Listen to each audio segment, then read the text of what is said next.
Балалар, біз бірінші топтарға бөлініп алайық, қарай ма? Балалар, біздің бірінші топта Қыдырбай Үржу, Үстемек Балауса, Манатова Аяла, Майкен Бери.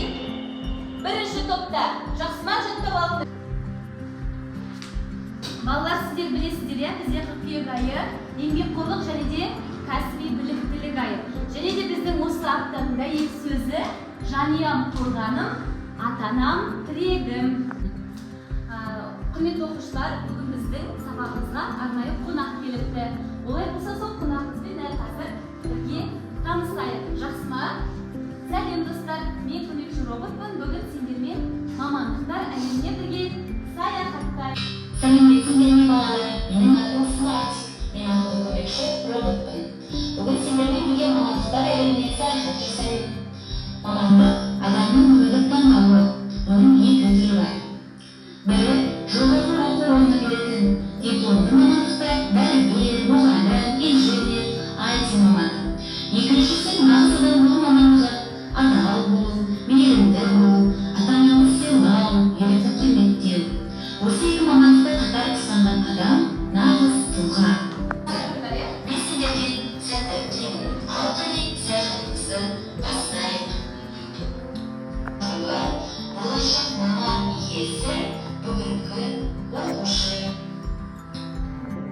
Құрметті оқушылар, бүгінгі біздің сабағымыздың мақсаты оқушыларға мамандықтың қоғамдағы маңызы туралы түсіндіру. Бүгін сіздер әр мамандықтың қоғамда қандай маңызы бар екендігі туралы түсінік аласыздар.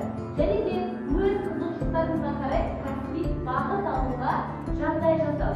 Сонымен қатар еңбекқорлық пен кәсіби құндылықтарды қалыптастыру. Жаңа айтып өткенде бізде қыркүйек айы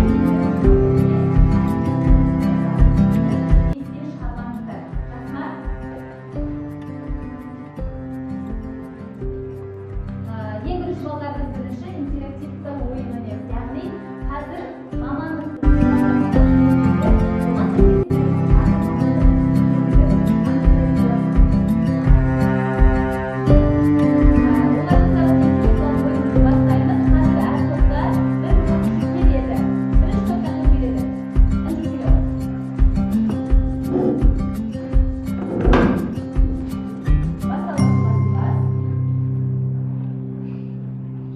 дәріханада жұмыс істейтін кім?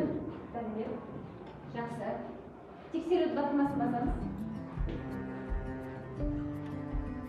Аха, дәрігер, яғни фармацевт, иә? Гаухар келе ғой.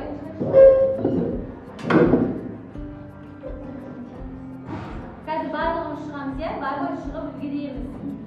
Қылмыскерлерді ұстайтын қандай мамандық иесі? Ау? Полиция, иә? Тексере ғой.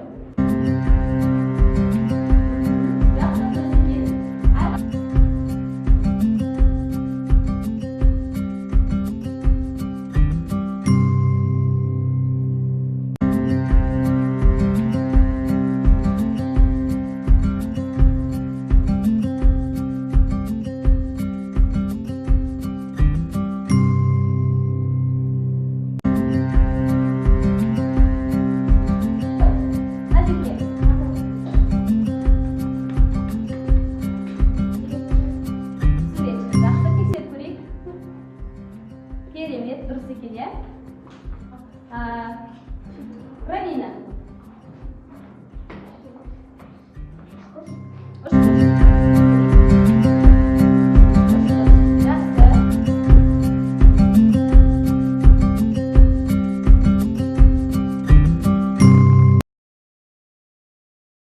Балалар, бізде келесі кезекте топтық жұмыс. Бұл мамандық не үшін қажет?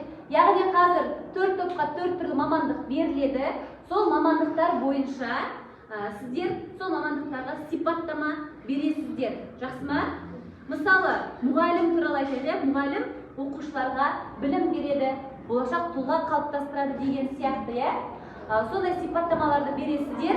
Сіздерге 5 минут уақыт беріледі. Бірінші топқа сіздерге дәрігер, екінші топқа IT маманы, және де сіздерге инженер, және төртінші топқа заңгер мамандығы бойынша тапсырма беріледі. Ал уақыт кетті, 5 минут ішінде үлгеріңіздер.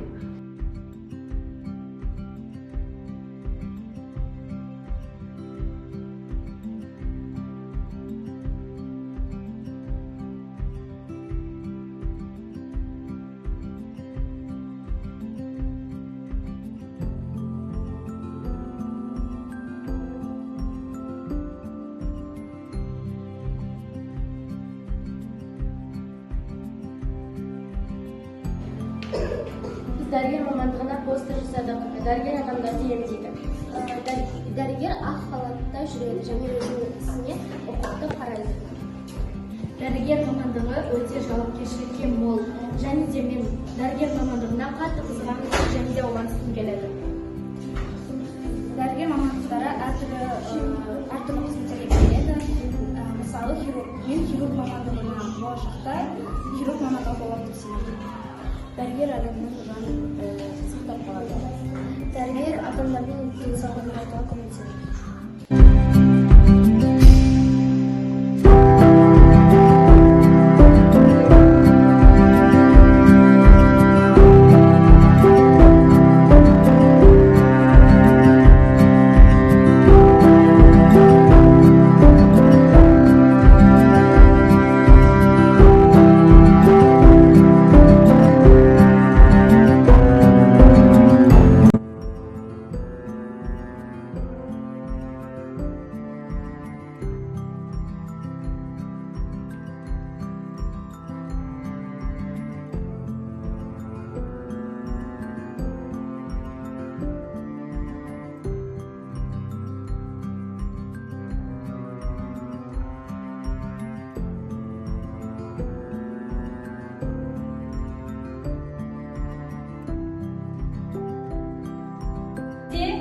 Ойланда жауап бер дейді. Қазір мен сіздерге бірнеше сұрақтар беретін боламын.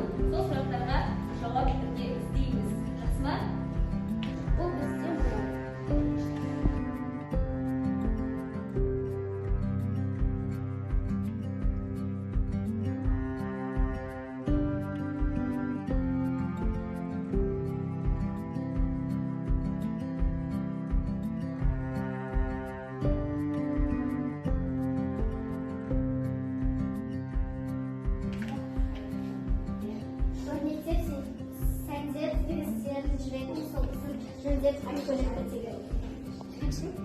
тігінші.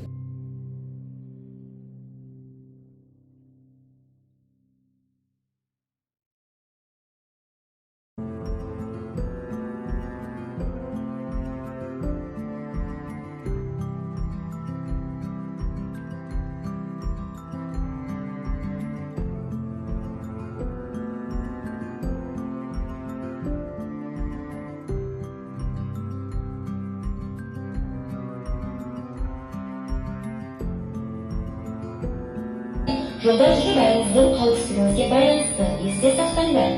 Жолда тек жаяу жүргінші өткелінен өтіңдер. Орташаның жасы кісі жолғанда ғана жүруге болатынын ұмытпаңдар. Алдымен солға, сосын оңға қарауды да ұмытып кетпеңдер. Телефонға алаңдамаңдар және құлаққапты жолда мүлде кимеңдер. Өз қауіпсіздігіңді өзің қорға. Әрқашан абай болыңдар. Себебі жол ережесін сақтау өмірлеріңді де сақтайды.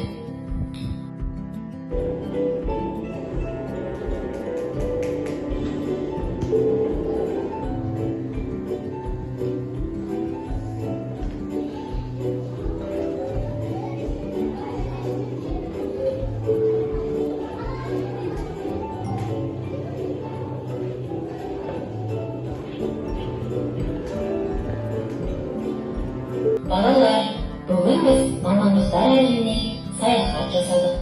Әр мамандықтың өз ойы бар екенін де білдіңдер. Енді менің сендерге ерекше сұрағым бар. Егер ертең бір күнге кез келген маман бола алсаңдар, қай мамандықты таңдар едіңдер және не істейтін едіңдер? Жауаптарыңды ойланып, қысқаша айтып беріңдер. Мен сендерді тыңдауға дайынмын. әнші болғым келеді, себебі сахнада жүрген жақсы. Мен адвокат болғым келеді, адамдарға пайдамды тигізгім келеді. Мен мұғалім мамандығын таңдайтын едім, өйткені өзім сияқты жинақты оқушыларға білім бергім келеді. Мен дәрігер мамандығын таңдаймын, себебі маған адамдарды емдеу ұнайды. Мен журналист мамандығын таңдаймын, себебі басқа елдегі болып жатқан жаңалықтарды бөліскім келеді. Мен мұғалім болар едім, себебі мен балаларға білім беріп келеді. Басқа бір жанға екінші өмір сыйлау, адамдардың алғысын алу, дәрігер болу үшін сабағыңды жақсы оқы. Жаңа технологияларды жасап, қоғамға пайда әкелу. IT саласына қызықсаң, информатика мен математиканы жақсы оқы. Жаңа ғимараттар мен жолдар салу. Инженердің орташа айлық табысы 500-800 мың теңге. Мамандық таңдаудан қателеспесең, болашақта өзіңе рахмет айтасың. Таңдауды дұрыс жаса.